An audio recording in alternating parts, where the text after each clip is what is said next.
Planning and zoning meeting, July 2nd, 4 o'clock. The first thing on our agenda today is approval of the meeting minutes from June the 6th. Does anyone review the minutes, have any corrections they request? Move for approval. We have a motion to approve the minutes. Do we have a second? I'll second. We have a motion and a second. All in favor, raise your hand. All right, motion to approve Chairman, the minutes is approved. who made the motion? John. Okay, sorry. I didn't see it or hear. Mr. Levitt, Barely I heard. might say, not John, Mr. Levitt. Yeah, got it. Thank you, sir. Okay, 3A. Actually, 2, consideration and final action, no items on this agenda. 3A, public hearing, conditional consideration and action. You want to take us into that, Drew? Yes, this is an ordinance to change the zoning from R2 medium density to a planned development district, PDD, that will retain all the zoning requirements of R2 with the addition of short-term rentals being permitted within the PD area. On Comanche Trace, Phase 13, Block D, lots 1 through 6, more commonly known as 3001, 3003, 3005, 3007, 3009, and 3011, Clubhouse Road. And on Comanche Trace, Phase 18, lots 7 through 28, more commonly known as 4528, Comanche Trace Drive, Units 7 through 28. Here's the current zoning. You can see the portion to the north is surrounded by the existing planned development district for Comanche Trace. And then, of course, the portion to the south is flanked on both sides by R2. It is consistent with the current and future land use plan, since they are retaining the residential zoning. And they are requesting the PD to allow short-term rental consistent with the current stay-in-play option that the Comanche Trace operates through their main office. And with that, I'd turn it over. Do we have anyone here to represent the applicant? We do have Okay. 2 representatives of the applicant here, and they're here in case anyone has any questions. This is a public hearing. I do not have any speaker request signs. Is there someone here that wishes to speak in the public hearing on this issue? So I will open the public hearing at 4:01, and then I'll close the public hearing at 4:01. So does commissioners have any questions for the applicant or any questions in general for Drew? Anything we need to discuss? I do. Go ahead. Mr. Chairman, to the north, the continuation, the previous villas or whatever we're going to call them. Yeah. Are the other villas zoned in a similar fashion? No, they are not. The original PD let me go back to the zoning. The original PD for Comanche Trace does not include short-term rental. That was done prior to the code even including short-term rental. Good. So those other villas to the north or to the Right. northwest of these highlighted would not include short-term rental. The explanation, I asked Drew about that myself because at one time I owned one there. The explanation is they were grandfathered in at that time. If you own a villa in there and you have not used it as a short-term rental in 6 months, Drew, Correct. then you are no longer grandfathered in and will not be allowed in the future to use it as a short-term rental.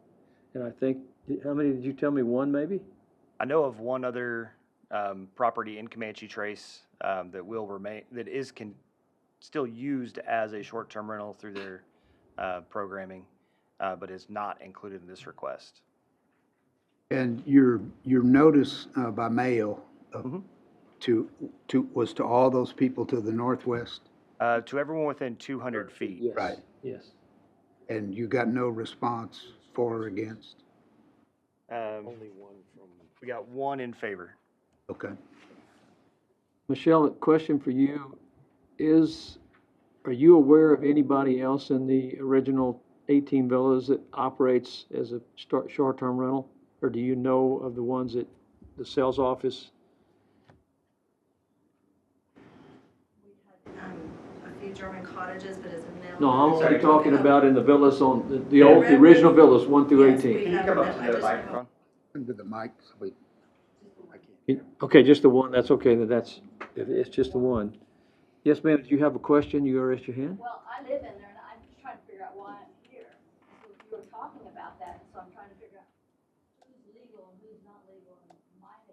Are you in the 18 villas? Uh-huh. There's one, I used to have one in there and I sold it, and I know they're not legal anymore because they've been living in it for over a year. Do you know the address of the one? Drew, would you, off the top of your head? The other. In the other- original In the 18 stay villa? and play program that is, not within these two areas is on Indian Wells. No, I'm talking about in the original 18 villas. I am not aware of any. Okay, I believe it was 15, and it's for sale right now. okay. So I know that Paul Weathersby had Sorry, one in this there. is public hearing. If you're gonna speak, you have to come to the microphone. Old people can't hear. I believe it was, it's 15 and it's on the market now. It was the owners, but it hasn't been used probably in the last 3 Is months. that Lindsay, Hal Lindsay's? Mhm. Yes, Mhm. and it was before he bought it Mhm. too. And the others have sold and they haven't been used in a while. Okay, so that means there won't be, in the future, there won't be any short-term rental. It's not, We're wanting to bring it in the future. It's just as of now, Stacy only concentrated on the 6 white ones and the new ones in the back. Okay. And we would like to eventually try to get those all in, but we have to get all the signatures from Sure. every homeowner and we just haven't been able to do that yet. okay, thanks, Michelle. Mhm. So to answer your question, there will be no short-term rentals allowed in that original 18 villa, and if they bring it back in the future, they have to get a signed agreement from every property owner in that original 18 section. Go ahead. I think that number one is a short-term rental, because there's people always in there staying. So And you might want to check out for number I do, one. and I believe it's the same. I believe this guy has his in the VRBO. He's never worked through Comanche Trace. I'm but just trying he's- to go down the street and try and figure out the rest of them in there. He could be, and, you know, the way we can, I don't know, if you are going to operate as a short-term rental, you have to get a permit from the city, and you have to pay hotel occupancy taxes. So the only way to find out would be to go to the city and give him the address and find out if he's legally registered, because if he is not legally registered, he is not allowed. I owned the villa almost across the street from him. Yeah. I owned 17 before I sold it, and I know the people that bought my villa are living in it. Okay. But he has always had that thing rented short-term, so. I agree. So that might be something to address with Comanche Trace, that they might need to get with one and see if knows his terms. If we can, so we no longer have any allowed short-term rentals in there? By statute. Or how about long-term rentals?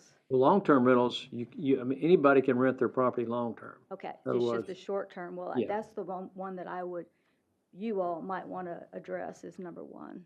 I'm not trying to get them in any No, trouble. no, I I'm just understand. trying to, I I'm can look just here into it. because I got I the made a letter. note to look into it. Okay, you guys can check with number one and find Thank out. you. 'Cause I if can do he that. is not paying hotel occupancy taxes, he's in violation. Right. Yes, sir, step up. Please tell us who you are.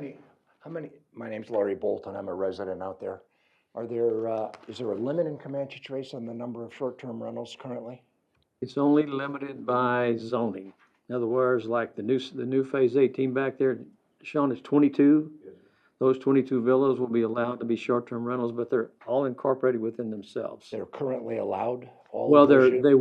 with the zoning change we're going to consider here, they would be Okay, who allowed. proposed the zoning change? The developer, the owners of the property. For what reason? They want to sell They them and want have revenue? people. They want to sell them that way. Yeah, they want to sell them. I can't speak for the developer, but they want to sell them so someone might be live there 6 months a year. Someone might, want to buy them as an investment. I don't know. Okay, what's the impact of that on the rest of the neighborhood? Because there are an awful lot of single-family dwellings right there. Well, back there where those villas are coming in, it's a new section back there. I don't think there's anything very close to them. I don't know that there's any impact in Comanche Trace because we all have to abide by the HOA rules. So, Outflux of traffic? People coming for 2 or 3 days and wandering the neighborhood? I mean, has there been any impact study done at all? I don't think it's required. Not required. No, sir. Okay, so you're saying currently those 18 units are already approved for short-term rental? No, they're It's a not. request from the developer. Yes. Do you know, and you might enlighten me, is that something that needs to go to the residents of the area for No. approval? No. Something strictly the developer can do? Yes. he can make the application to have the zoning changed to allow the short-term rentals. Is that the question before you today, whether or is. not Yes. that's gonna be acceptable or not? It is, yes. Okay. All right, thank you. You bet. One more quick question. What's considered a short-term rental? How many, Anything, how long? anything less than 30 days. Anything less Got than it. 30 Thank days. you.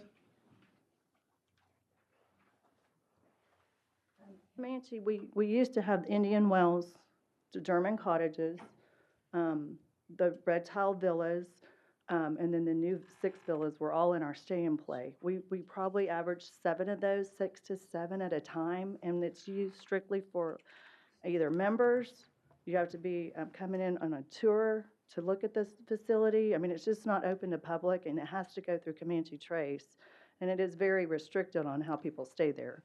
Some people like to have overflow for the holidays for their family, but basically it's very controlled.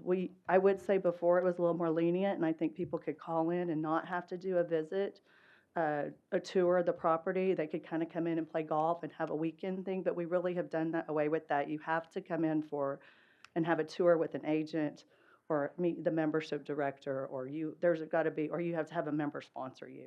So it's not just opened up to anyone, and it all goes through Comanche Trace.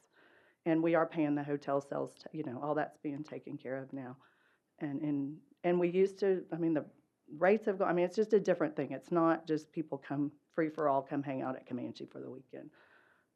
I don't know if that helps. So now we're really, we took away, we've taken away several of the ones. We're gonna try to maybe add a few more of the red villas back with permission from the residents, but really it's just the 6 white villas and the new ones in the back that are in their own section, their own area. They're not in a neighborhood, near the single-family homes, if that helps. Chairman, I'd like to make one comment. Go ahead. To the gentleman who just spoke, I'm sorry I didn't catch your name. Larry. Oh, Larry. Just want to make you aware, if you're not, that we're not the final word.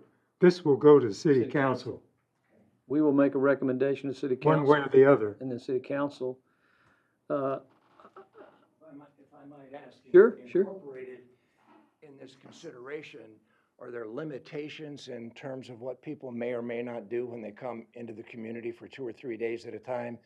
Vis-a-vis ATVs, extra golf carts, type of dogs? What are the parameters around just opening this up? Is that considered? So that wouldn't be something considered by the land use zoning. That could be something that the clubhouse and management could. That seems that this body would sit on higher than what's being done in Comanche Trace in terms of giving them guidance and parameters in terms of how to manage and not let this thing get out of control. I have been in communities where it gets out of control, where weekenders come in and it's convenient, and we have ATVs, off-road vehicles, lots and lots of impact. It can grow with a certain amount of inertia if there's not control prior to that. This Well, body only has control over the land use zoning and what the property can be Okay. used for. Okay. So the operation of the actual short-term rental, we have no authority over. Okay, so that goes back to the developer at Comanche Trace. That's correct. Okay. there are some specific requirements within, when you submit an application to do a short-term rental with the city, there are certain requirements the city has. It really doesn't have anything to do with who's there or what they're doing inside. But there are some requirements as far as, and there are vehicles, if someone's partying late at night, or if someone is making a nuisance or something, you just call the police, and the police. city's not at this time at capacity with what they desire as total number of short-term rentals? Well, we don't have the ability to set a capacity. There's a lot of things we can do, and there's a lot of things we can't do because we have to abide by state law. But I can tell you specifically, the short-term rentals, in my experience, and I had one for a pretty good while within Comanche Trace, are pretty well policed. And I think if I own a short-term rental in there and they let someone come in there that makes a nuisance to the neighbors and has a problem, they're gonna have a problem with Comanche Trace. They're gonna have a problem with management. And I think that they'll do and again, it's my opinion, they'll do a very good job of policing what comes in and out, what type of nuisance there is, what type of,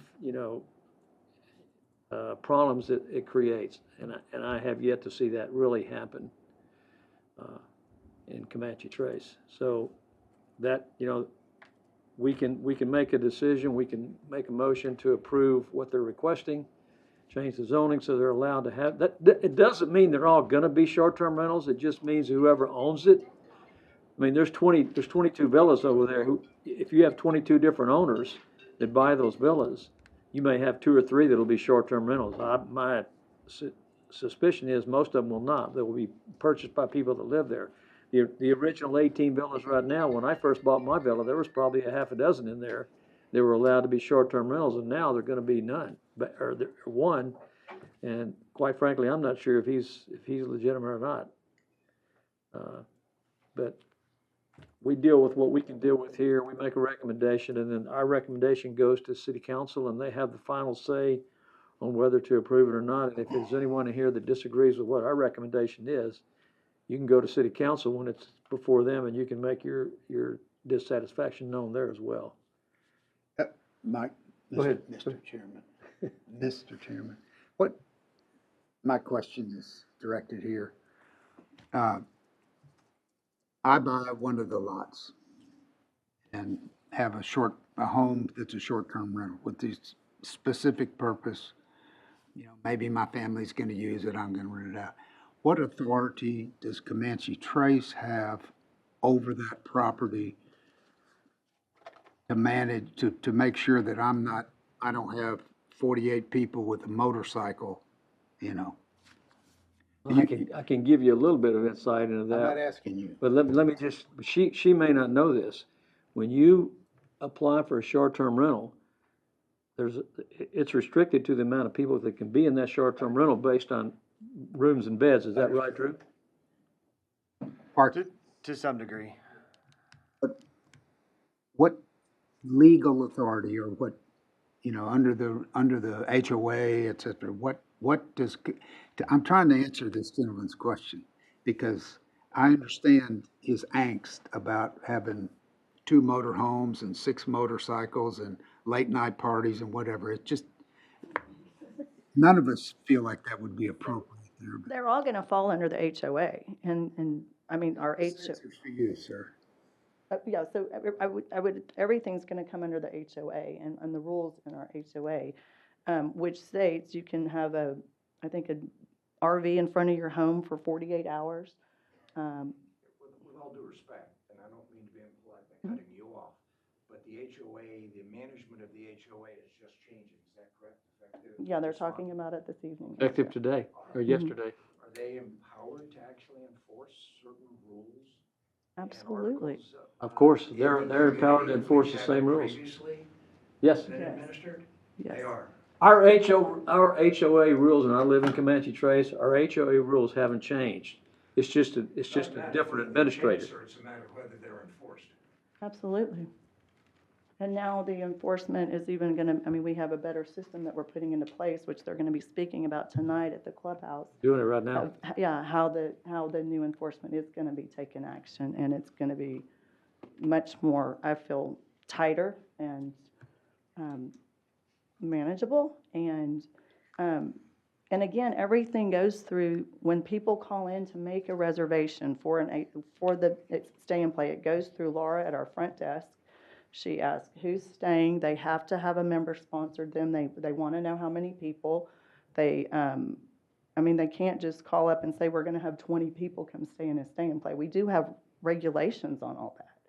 And we've been doing this 15 years, I believe, out at Comanche, and I mean, it really hasn't ever been misused or have a problem. And we normally had, like I say, we put a max on those. We don't want 20 stay-and-plays. We don't have enough people coming in for 20 stay-and-plays. So, and a lot of our people do. They're 6 months out of the year, and for 6 months, they're like, heck, let's just make a little money to pay some of our fees. And, it's a great deal for them, and it's not to try to VRBO have people come to town. I mean, it really is utilized for bringing business and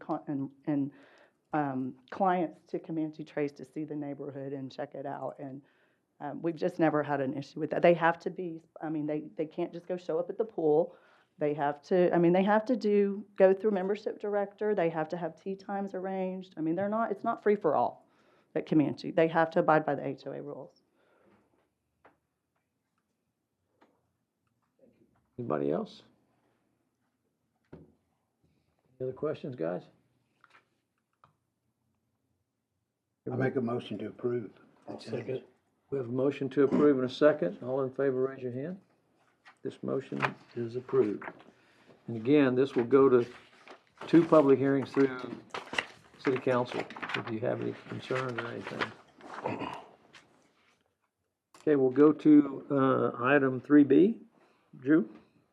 An ordinance to amend the zoning and land use table for the Planned Development District, ordinance 2021-25, located on 58.74 acre tract of land, more commonly known as lots 1 through 15, and lots 900 through 904 of the Landing subdivision, located in the 1000 to 1200 block of Thompson Drive.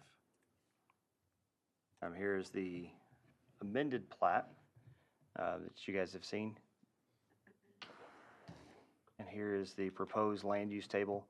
The previous land use table from ordinance 21-25 is on the left, and the proposal is on the right. However, applicant does have one change to make on this land use table.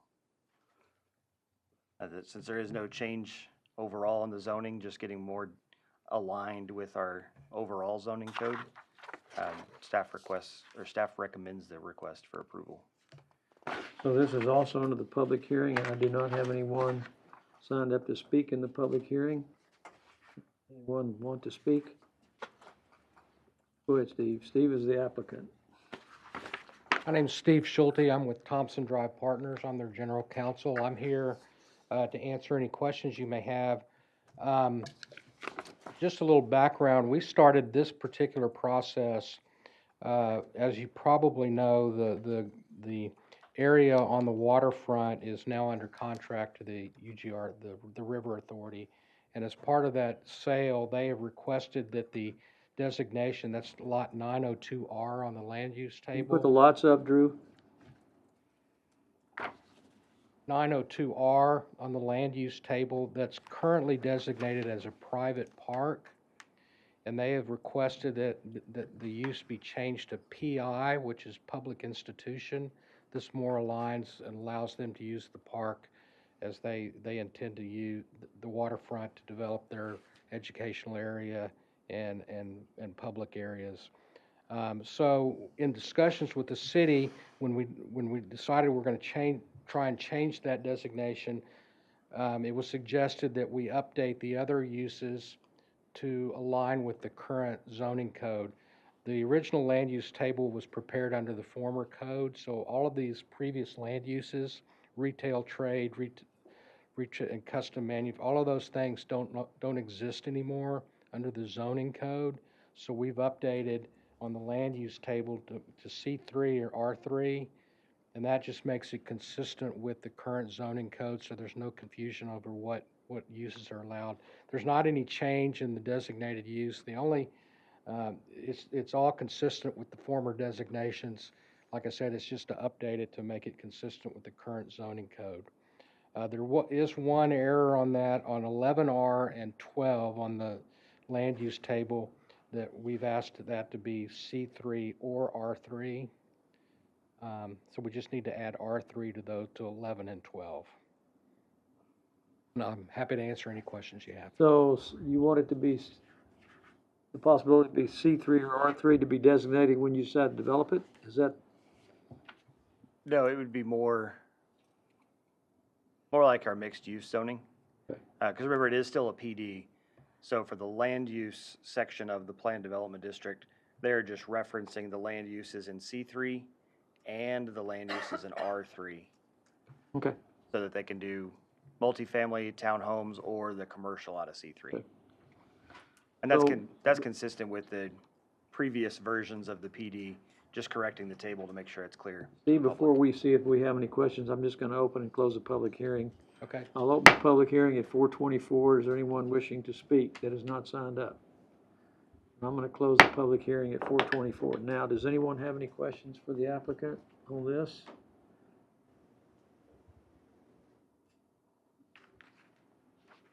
All right, no questions? Then I will entertain a motion on this. I'll move to approve with the amendments of 11R, lots 11R and 12 to be C3 or R3. We have a motion, do we have a second? A second. We have a motion and a second, all in favor? Raise your hand. All right, this motion passes unanimously. We're gonna move on to 4A. Thank you. We previously talked to P and Z just to kind of give you a heads up that this was coming. Planning and Zoning Commission has been appointed as the Comprehensive Plan Advisory Committee. City Council, as you guys know, did approve the contract with Freese and Nichols to do the comprehensive plan update. And so today has been our kind of kickoff day for the project. This morning and this afternoon, we spent time with Freese and Nichols and their team, showing around town and kind of introducing different aspects of the development going on in Kerrville. So with that, I will turn it over to Ms. Caitlin Admire. Hello, good evening. I guess no one wanted to stay for us tonight. That's okay. Good evening, council or commission members. Thank you for having us. Thank you for serving as our advisory committee for this project. My name is Caitlin Admire. I am the project manager for this with Freese and Nichols. So tonight we are just kind of in our discovery phase right now. And so as Drew mentioned, we've been here since 10 a.m. this morning. We walked around downtown. We took a bus and drove everywhere through town with a handful of your staff who have been amazing. They are very organized, very competent, very hospitable. So we've had a great time so far in Kerrville. And then we spent some time this afternoon just chatting about the things we saw, the things we looked at. And so we tonight want to get some of your input and feedback as we embark on this project and understanding from your perspective what kinds of things you see as strengths, weaknesses, opportunities in Kerrville. So I'm going to do a quick overview just of the project so you understand what our timeline is, what we're really doing, and then a lot of this I want to have as discussion, hearing from you guys more so than from me. So we want to hear what you guys have to say about your city. So we have a big team working on this. Myself, Caitlin, Wendy, and Chance are our senior advisors. So you'll be seeing their faces probably some. David Jones is a planner in our DFW offices, but he actually grew up in Kerrville, and so he asked if he could be a part of the project. So you'll be seeing him some. We have Chris and Caroline here with me today as well. They are going to be the primary planners. And then a group of other people supporting us, traffic engineers, utility engineers, landscape architects. And we also have a couple sub-consultants working with us on this. So Travis James with TXP is an economics consultant. And so he was here earlier today with us, but he'll be providing market and economic advice to us as we make our recommendations. And then Michael Prats and Steve Spillett. Michael is here tonight with CDS. So they are looking at the housing piece of your plan. They did the previous housing strategy plan, so they're here to update it with us. So why do we do a comprehensive plan? So a comprehensive plan is really establishing a long-term vision and blueprint for the city, for the future of Kerrville. It gives direction to pretty much everyone involved in the city. So that's everyone from the mayor and the city council to boards and commissions, to city staff, and even down to residents. So the idea is really it's creating this vision that everyone can kind of align to working towards, even though you might be on different paths, you're all kind of at least working in the same direction. Really important to note that while this is a vision and a long-term strategy and it can guide policy and updating of ordinances, it is not a legally binding ordinance regulation. It is not a zoning code. It is something that can be used to update your zoning ordinances, but in and of itself, it is not regulatory. So it is really meant to be kind of this visionary decision-making tool for anyone involved in decisions regarding the city. So as our CPAC, or Comprehensive Plan Advisory Committee, here's some of the things we would just expect of you guys or hope you guys can fulfill for us. So you guys are going to be our primary steering committee for the plan development. And So we will be working day to day with the city staff, and then we'll be checking in with you periodically throughout the process to say, are we on track? Are we thinking about the right things? Are we asking the right questions? And just bouncing ideas off of you and getting you guys to give us input and feedback. You're going to help us generate the overall vision and recommendations. So you can be involved in both the process, so telling us, giving us feedback on how we should go about engaging the community, things like that, as well as the proposed recommendations in the plan. Ideally, we hope at the end of this, you guys become champions of the plan, both to city council when we go for approval, but also just in your communities, in your networks, that you're championing this plan. You're getting people, spreading the word, getting people involved, taking the survey, things like that. We'll have 3 CPAC meetings. They'll just be at your regular meetings like this. And like I said, just getting people excited and encouraged to get involved in the process. So one question for you guys to think about is, why are you doing this as the planning and zoning commissioners, as residents of Kerrville? You know, why do we need this comprehensive plan? So just be thinking about that as we get into the discussion. And so what we have been looking at, you guys have a lot of plans and different documents that we have been looking through. So of course you have your 2050 comprehensive plan, which this will be an update to that. So we'll just be updating pieces and making additions to it. So we're not completely redoing the plan. We're just updating important parts and pieces of that. The housing study and strategic plan that CDS did previously, that will be updated. And then other things we're looking at are the EDC's strategic plan, the parks and river trail master plans that you have. We know the parks plan was just recently done. The water and wastewater plans, and our engineers at Friesen Nichols are actually working on some of that with you guys too. So we have that kind of internal dialogue going on.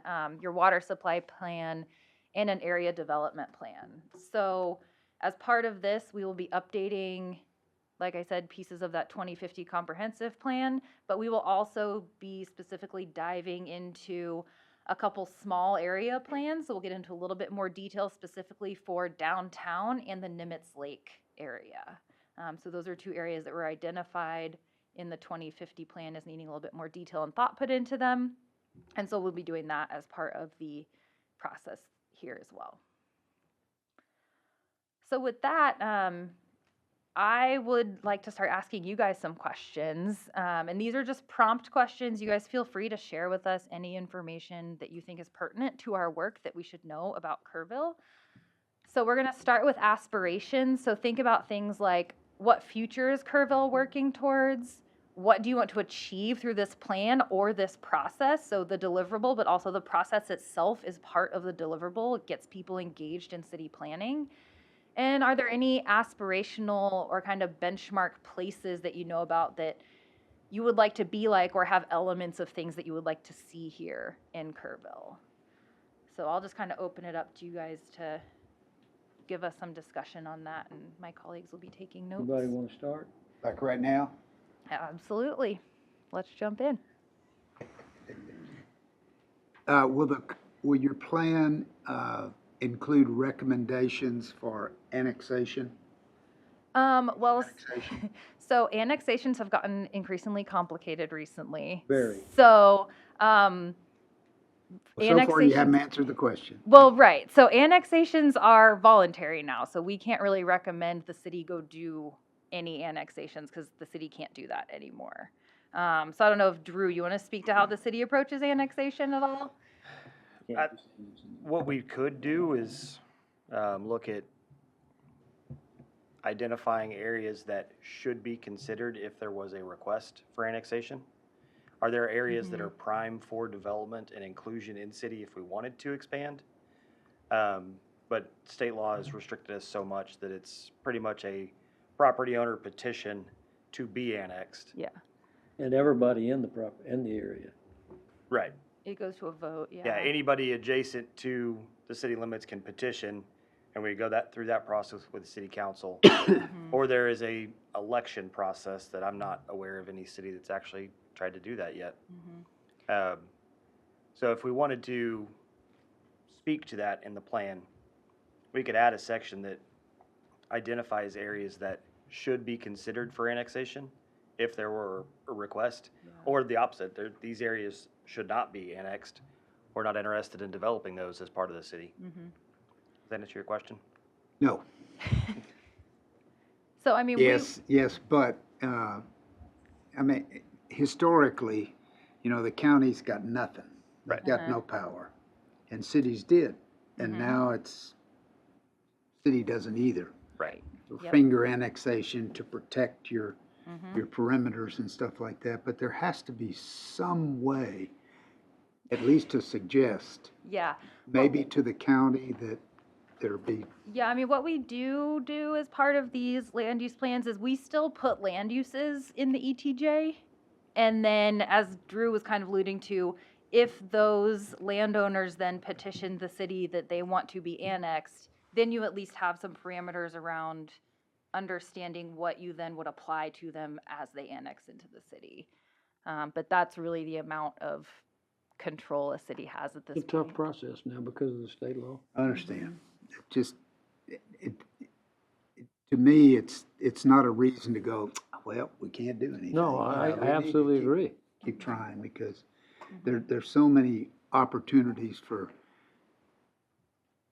not good stuff to happen. Yeah. Yes. Yeah, so we will apply land uses, and then I think what Drew was suggesting would be a good strategy is maybe identifying, yes, these areas would be great for annexing, maybe these areas would not be, and so as those landowners came forward, you guys would then have a decision-making tool to say, yes, we want that property, or no, we don't. I mean, it might even be as, this is a little far-fetched, but we're just talking. Yeah. You know, if you have 400 or 500 or 300 residences in a 5 mile, on either side of a 5 mile major artery that we can't call gateway anymore, those people could be encouraged to request that things be annexed so that they don't have a gravel pit right next to them, Right. things like that. Yes. That's where I'm headed. Okay, so like a And strategy, an Outside outreach of, strategy almost. outside of this discussion, I'm also on the Texas APA Right. Advocacy Committee for annexation and ETJ legislation and policies. So trying a different route to come back to some of that. I have So a, an I have a aspiration couple is a of strategy, comments annexation outreach strategy. for what we need to think about and what you guys need to focus in on, because the Yeah. city of Kerrville has several things we're dealing with that everybody's dealing with. One of them is water. That's a big discussion. We tried to explain what our immediate water plan is, what our 100-year water plan is, or 50-year water plan is. So that needs to be part of our discussion, and how do we, more than anything else, we have a plan, we kind of know what we're doing. You guys may have some suggestions about how to tweak it. But the bigger picture is, how do we communicate to the people that live in Kerrville that are concerned about water and development? And how can we help them understand what the city's done and what the city is doing is number one. Number two, of course, like some people, we have a housing issue, which we're addressing. It was addressed in the initial 2050 plan.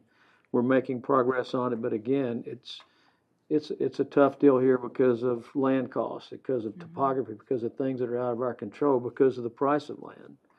And we're getting there with some things, but again, that's a hot button for people that, you know, kind of don't understand.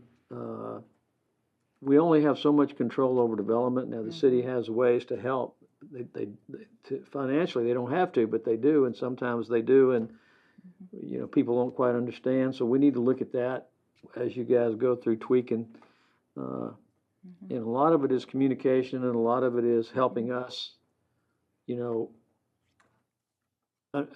look at how we can communicate to the people that live here, to give them a comfort that we're following a plan. We think it's a good plan. You're not going to make everybody happy, but at least we can develop with this tweak of this 2050 plan, maybe more of a communication protocol or a communication vehicle where we have a way to update everyone and try to answer people's questions and bring them into understanding.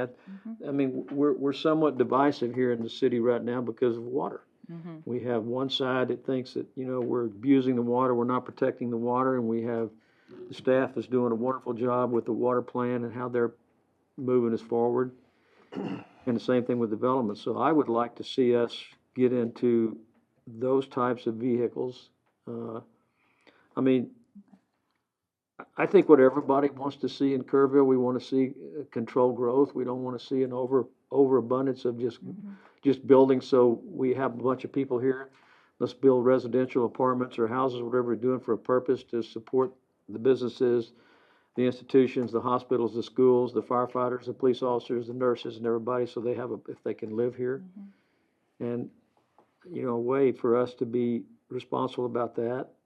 And I mean, I know those are big picture ideas, but it's something for you guys to think about, to how you can come up with ideas to help us communicate.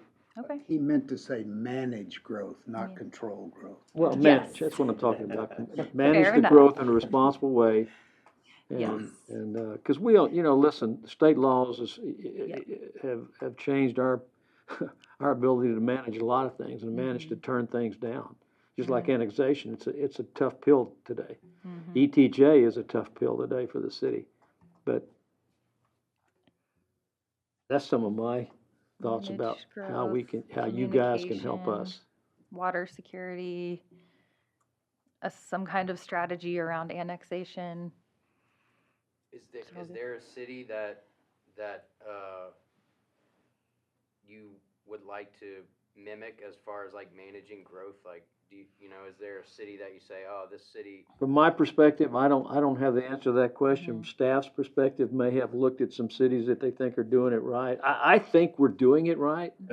And I think we're moving in the right direction. I think this staff and this city staff is unbelievably good at what they do and the job they're doing. I'm more talking about the communication side of it, you know, the relating to everyone. You know, if we're gonna have some town hall meetings, you guys might be able to help us be better communicators of what we're doing, and as well as helping us look at in the future and maybe look at what we're doing, and I'm sure there may be ways for us to be a little bit better at it. Not to say that I mean, these guys, this city staff is phenomenal. They're doing a great job. Yeah, I think we think so too. We work in cities in Texas. That's what we do. So Yeah.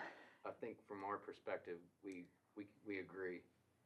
We've seen a lot of city staffs in a lot of other towns. So yeah, we think y'all have a good staff as well. And even that, as we go through the process, communicating that you guys have a lot of experience in Texas working with city staffs and city managers and planning departments and communicating what your opinion is of what's going on here just helps a lot. Okay, yeah, absolutely. Communication. It's huge. I would add, the housing and the water are certainly critical resources, but there's other things out there, you know, the land use and thoroughfare development and libraries and playgrounds, you know, the whole ball of wax.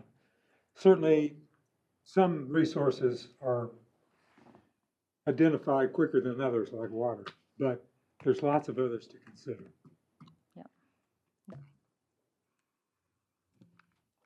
Anybody else?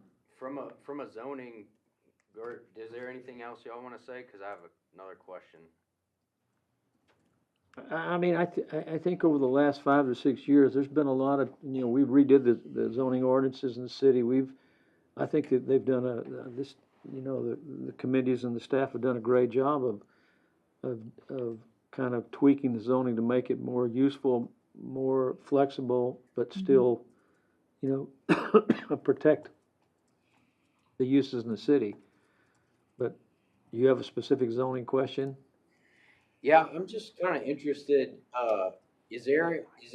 where do you kind of see or feel the like market bumping up against the zoning in any fashion? Like, is there any housing type or development type that has been proposed or that you wish could happen?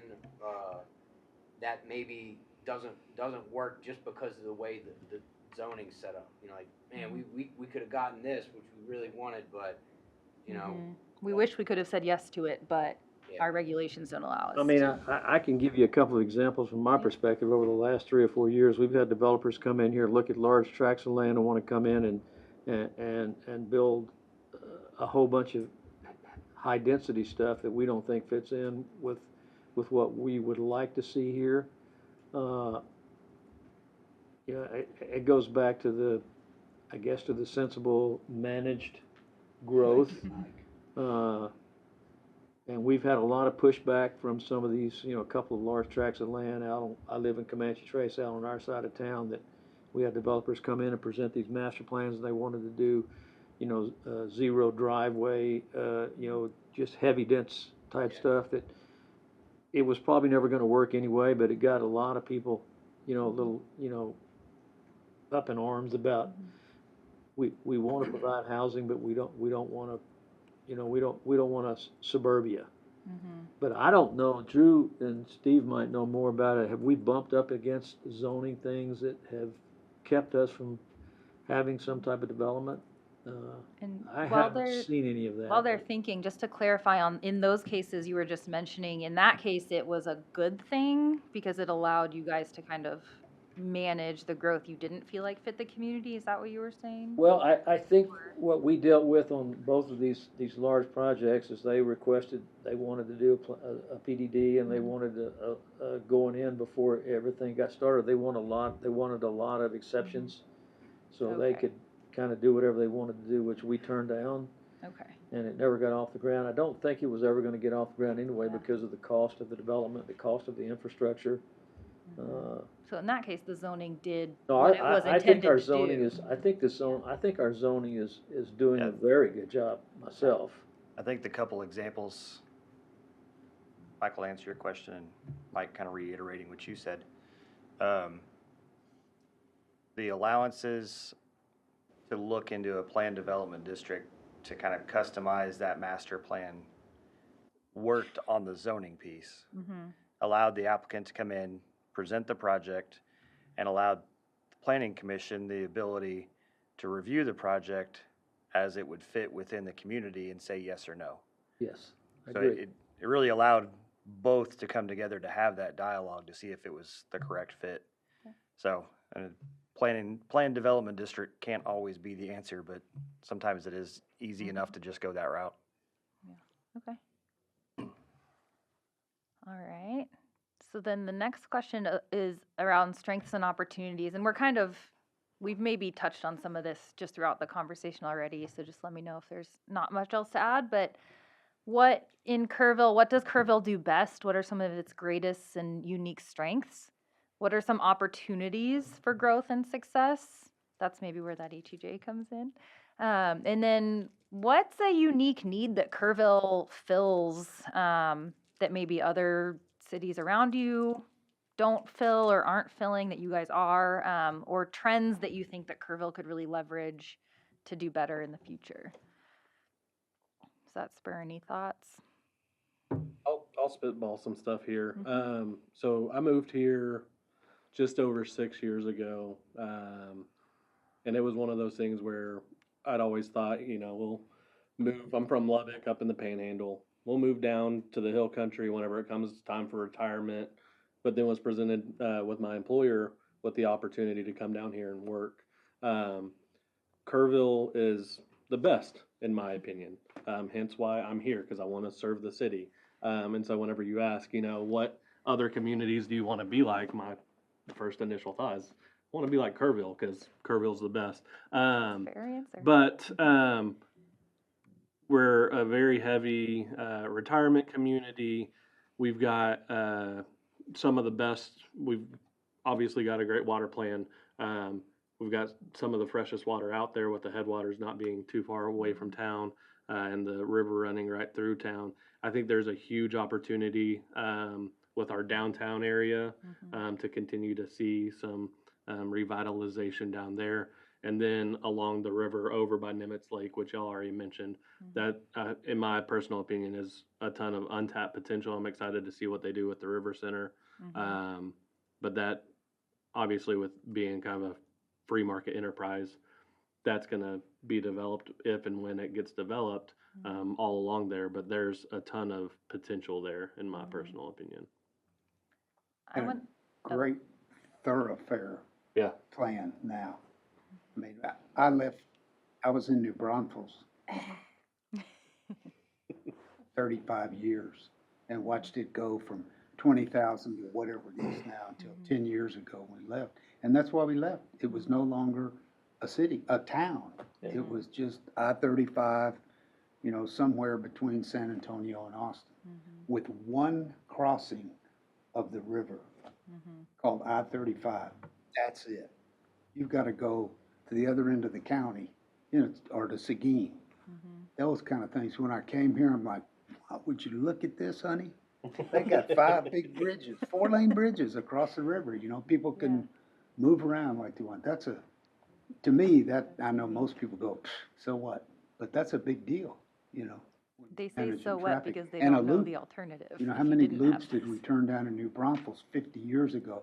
Well, Frank's gonna do a development over there. We don't wanna whack those houses he may sell, but yeah, but 50,000 other people need to go from here to here, and that exists here. You know, with Thompson and with 534, all those are really good things. It just, and maybe part of the plan is to shed some light on what's really good already, Yeah. and to continue that. We have a lot of the city has a lot of great assets that most cities don't have. We have a beautiful river that runs right through the city, which is fantastic. We have a phenomenal medical facility here. Peterson Regional Medical Center is just off the charts phenomenal, which provides great health care. We have one of the best VA hospitals in the state, if not in the country, which I'm told. Talk to veterans that go to the Veterans Hospital in San Antonio, so we'd much rather come to the Kerrville Veterans Hospital. We have a growing university, Schreiner University, Division III university, which is growing greatly, expanded campus, amenities on the campus, just about to start a Division III football program. They have a great sports program. They have a great liberal arts it's just a great university. We have a tremendous school district. Kerrville Independent School District is a great district. It's growing. We have a great airport. We do. We have a brand new state-of-the-art middle school. The high school was built, I guess, about 15, 18 years ago. It's really, really great. And then we have, I don't remember if it's 4 or 5 elementary schools here. Four, and we have a couple of private schools here. We have a beautiful theater of the performing arts here. Kerrville has a lot of things that most cities this size don't have, and we need to highlight that. And we need to, with our master plan, continue to kind of enhance that and make things a little better, make the streets a little better, make getting across town a little better, figure out a way to provide housing for the young people that are coming here, the workers, the doctors, the teachers, like I said before, the firefighters, police officers. Our 2050 plan was very good when we started, being forward thinking and looking at that, and I think we just need to look at it. We've seen what we've done in the last few years. All I remember talking about with this planning department is, we're looking at this through the eyes of the 2050 plan, and we're trying to follow that plan, and mostly we do. We have a beautiful river trail. It is 6 or 7 miles of, that people just love. We have a beautiful, phenomenal new sports complex. It brings a lot of people into town. So we have things that most cities don't have, and I think we just need to figure out a way to grow a little, manage a little, provide the things that we need to provide that the people that are here, like, plenty of water and I think the downtown area could really use a look from you guys. We have a downtown development authority, but I really do think that downtown could use some thoughts from what you guys see, looking Yeah. around the state, the cities. I think that would be a focus that would help us. And a longer runway. Yeah, we have a Longer greater, runway. Okay, it's a real economic engine for this, for the city and the county. okay. I mean, we have city services, we have a phenomenal fire department, we have a phenomenal police department, we have a great sheriff's department here. We have all the things that make a city great, we just need to figure out a way to keep moving in the right direction and get some ideas, some people that are looking at stuff all over the state. Yeah. To help Okay. us, Yeah, kind of and then just communicate it. sustain what you're doing into the future and then communicate that. Okay. We have a great new city manager who just.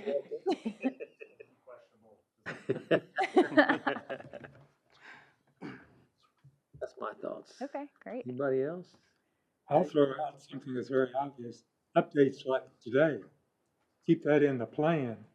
And periodically, we need to look at where we're going, where we've been, and how that process is working. Mm-hmm. Yeah, you guys are being really proactive about keeping the vision fresh. Yep. Of the plan. Yeah, good. Anything else? All right. So you guys have a charge now. Yeah. I think that sounds good. And we'll do everything we can to help you, and we'll do everything we Perfect. can to energize, trying to get people to look at and get involved. Perfect. That's all we ask. And downtown plans are my personal favorite thing Good. that I work on, so I'm very excited about that. All right. So Elton, you need to introduce her to Delane. what was that? My wife is on city council. She's also on the downtown development Okay. committee. Perfect. That's a real,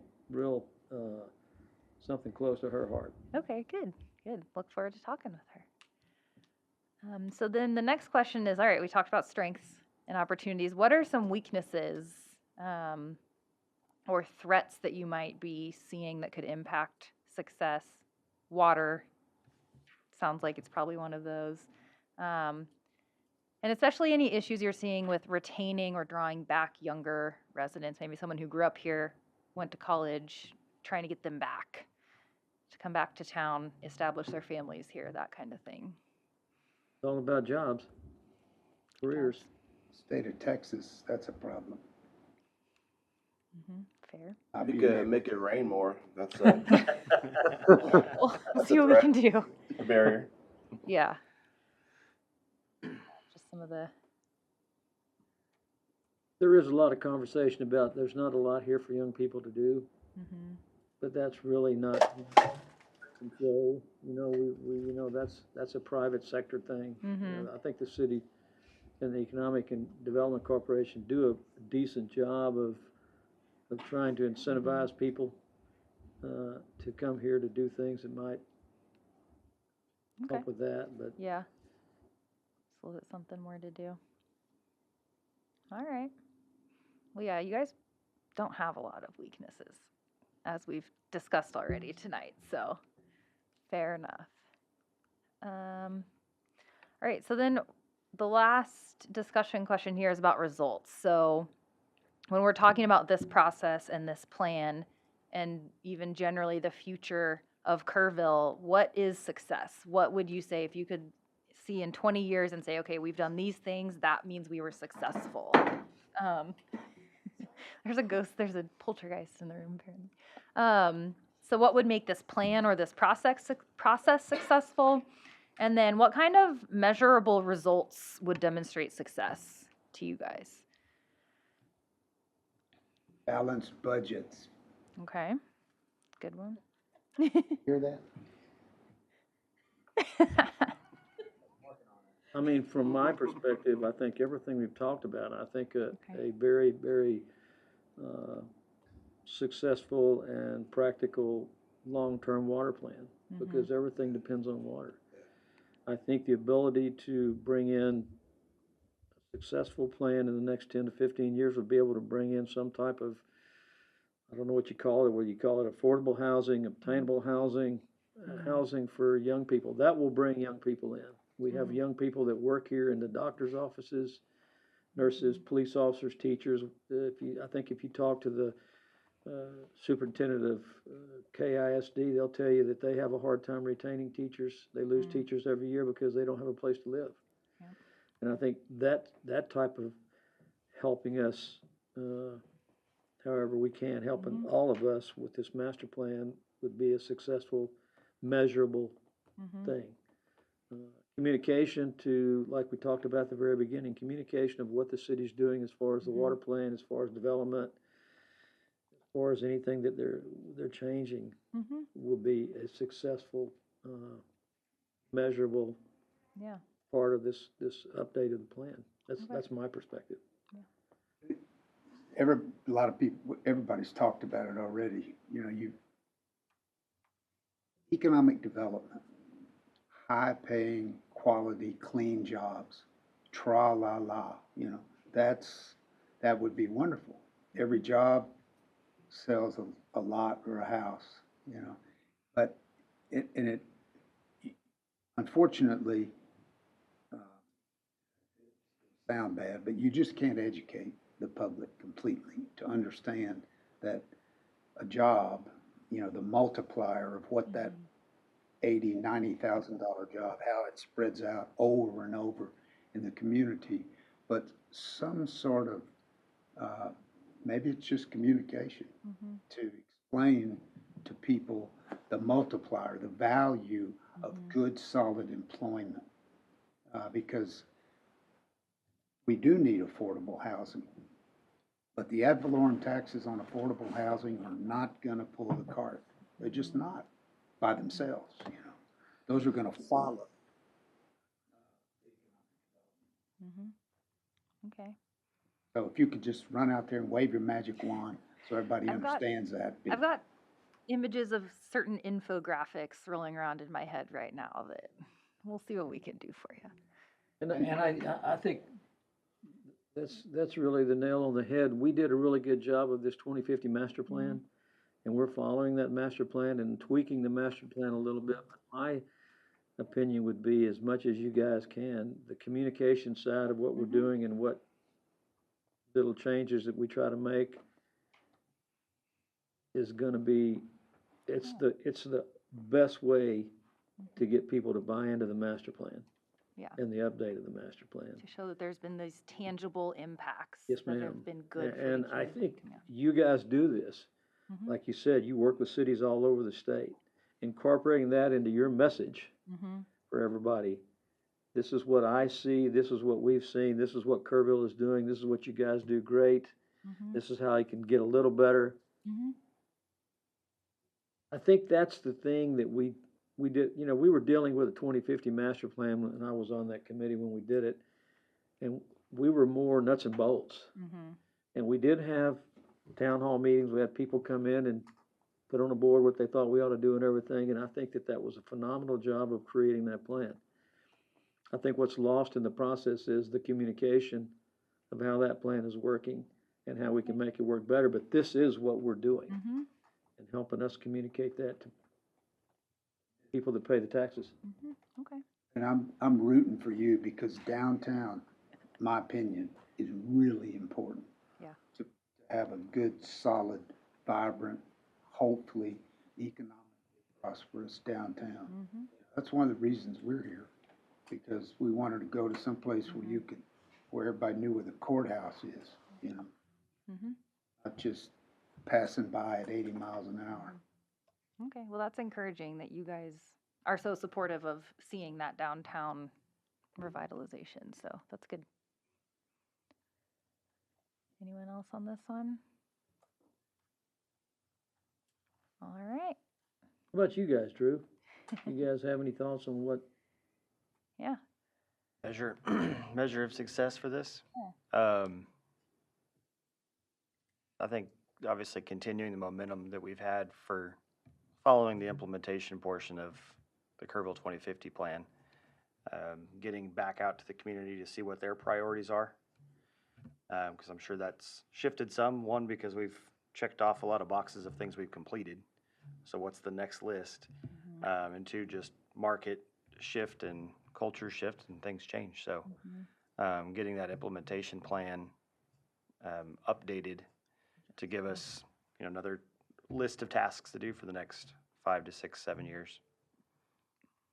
Kim, do you have any thoughts on what you think would be something these guys should think about? Yes, community participation, and they've got that in their wheelhouse. Good. Yeah, that's good. All right, great. Secret to success, community participation. Yeah. Got it. All right, so we've been doing a set of preliminary analyses for you guys so far, and I've got these maps in here just kind of for conversational purposes if we wanted to talk about anything, if anything kind of came up in discussion. But we don't need to spend too much time on any of these, but you've got your city boundaries and your ETJ.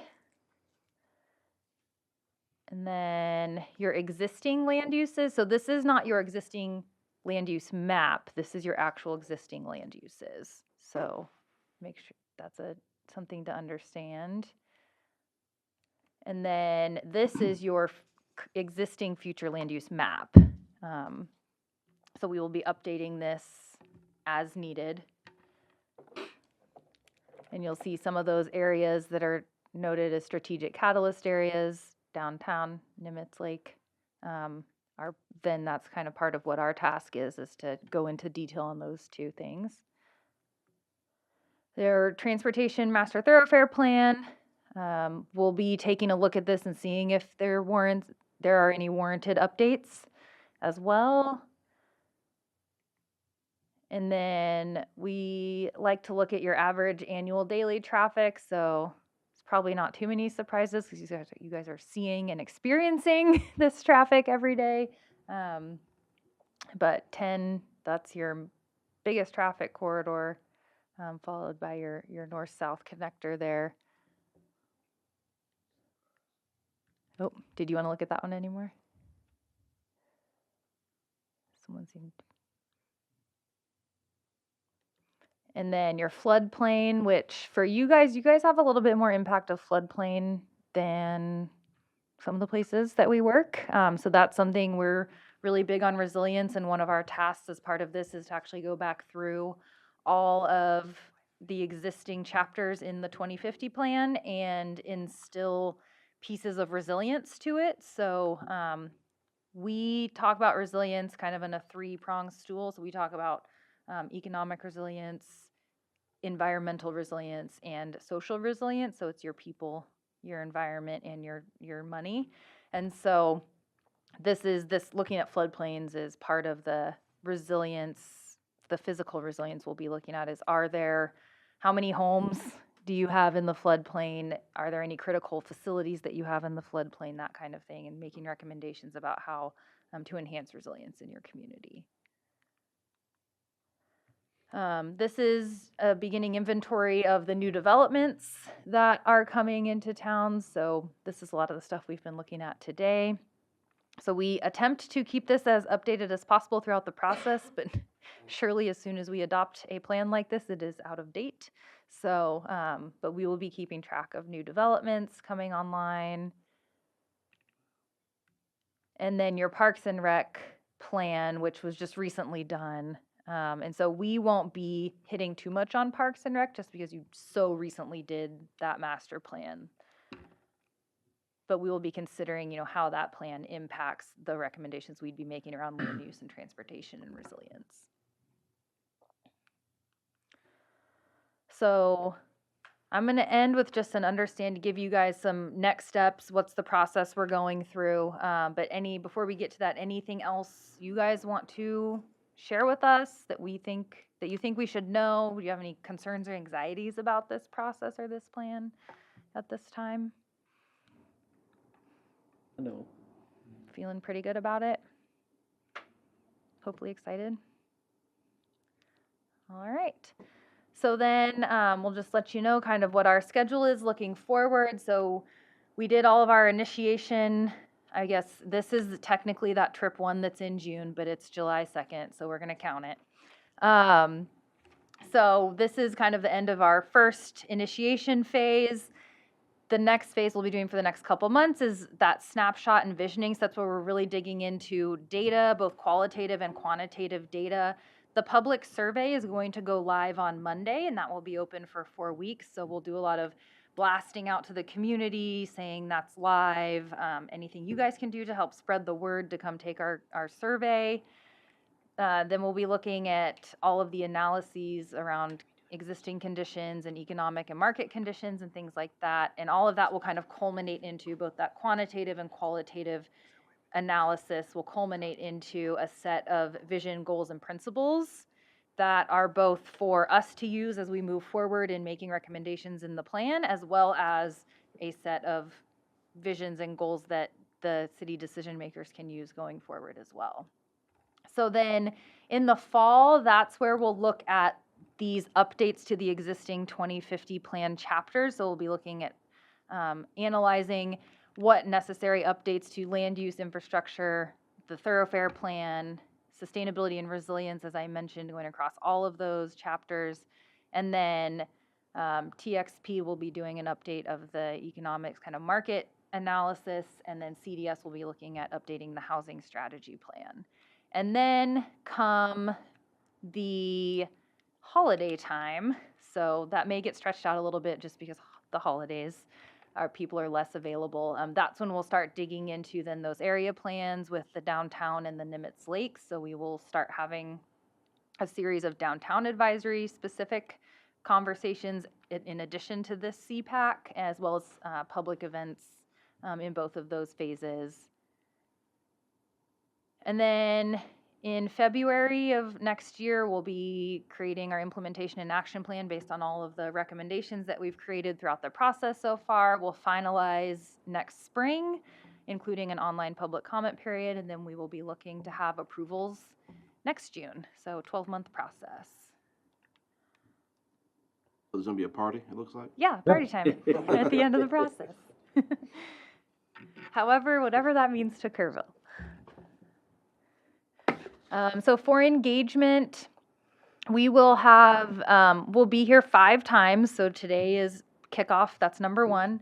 So then we'll have 2 workshops throughout the process, 1 in each of those phases, and then 2 adoption meetings. And in those workshops, we do kind of a series of meetings, both public events like open house kind of things, as well as more focused stakeholder meetings. And those can either be small focus groups or one-on-one conversations. And so we'll have a total of 3 meetings with this body as the CPAC, 3 downtown advisory meetings, 3 stakeholder meetings, 2 public events, 1 public survey, that's the one that's going live on Monday, and then we'll have our 2 adoption meetings, both here with you guys at P&Z and then with council. And so next steps, like I said, we'll be getting into that analysis. The website and survey goes live on Monday, and we'll start planning out those stakeholder meetings and an engagement plan as well for what those public engagements and stakeholder meetings will look like. How long will the website and survey be up? So the website will be up for the whole time, the whole process. So that'll be up till next June. And then on the website, we also have an interactive mapping tool where people can pull down pins and they can leave comments or ideas or thoughts about things, and that will be open for most of the process. I mean, at the end, at some point, we have to kind of close that so we can incorporate it into the plan. And then the survey specifically will be open. It's usually like a 4 weeks. We can always extend it a week or 2 at the end too, depending on how responses are looking. So that'll be open for 4 weeks. And then we'll have a second, we call it, it's not really an online survey, but we have a public comment period where we put up the full draft plan. And I mean, it is technically a survey. It asks basically yes or no, are you in support of this plan? And then allows people to just freely add whatever comments they want to add. And that'll be open. Usually we have that open for 4 weeks as well at the end.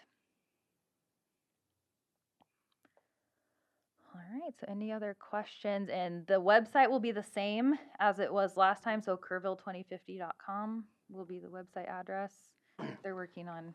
We're working on it. Yeah, they're working on just getting that URL to forward to the new website. So that will be it eventually, hopefully in the next... It will for sure be on the main city webpage, and we're working to redirect that directly to the comp plan webpage. But How will we communicate to everyone about the survey?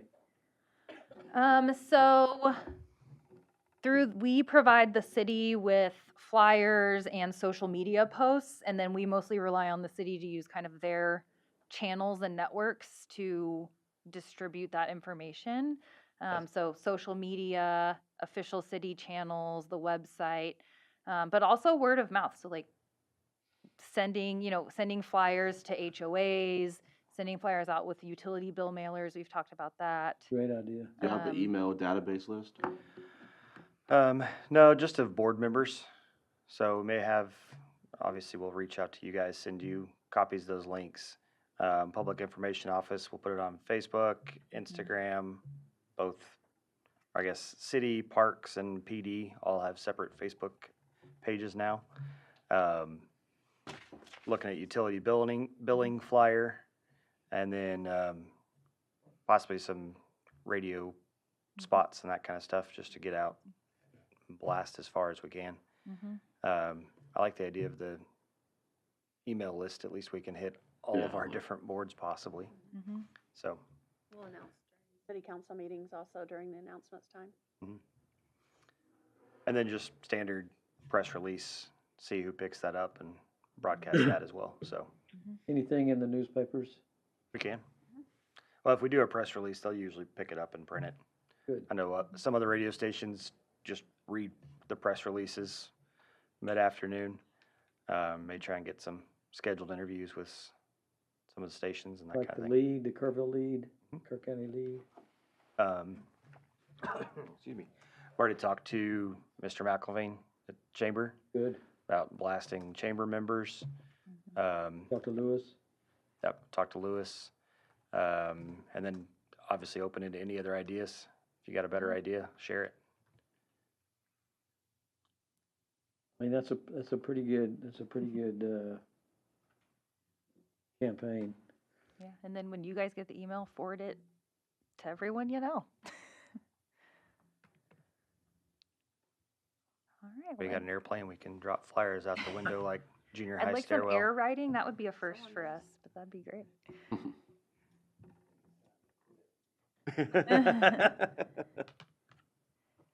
Yeah. Well, with It's that, important to get people, it's important to get participation, yeah. you know. Sounds like a great plan. We look forward to you Okay. guys helping us. Well, thank you very much for your time tonight, and feel free if you wake up in the middle of the night with any thoughts or burning issues you'd like to pass along, Drew can get us. Yeah, you're not gonna give us your cell phone number? We could I call you mean- at 2:00 in the morning. I can give you my work email, because I don't check those at 2 o'clock in the morning. Actually, no, my phone's on silent at night, Is so. that it, Drew? That's all I have.